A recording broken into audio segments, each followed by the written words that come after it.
રાજપરા વિમલભાઈ મનસુખભાઈ. મૃતક તમારો શું સગા થાય? એ મારા મોટ બાપુ દીકરો થાય. શું આખી ઘટના બની? આમાં એવું છે, પલોટ બાબતથી અમારે રબરે 4-5 વર્ષથી ડખા હાલતા હતા. આ બીજી વખત બનાવ બન્યો. તે પેલા બૈરા ઉપર અને બીજા મારા ભાઈ ઉપર ને એમાંથી ફરી એક વખત હુમલો થઈ ગયો હતો.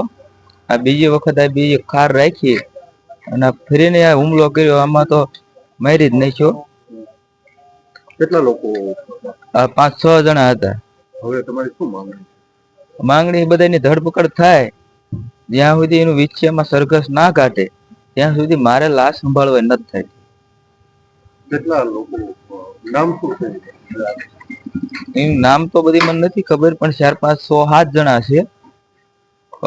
4-5 જણા 7 જણા એ બધા ફરીને હુમલો કર્યો. આ બીજી વખત. આજે વિછા બંધ છે કે? વિછા આખું બંધ છે. વિછા બંધ નું એલાન છે.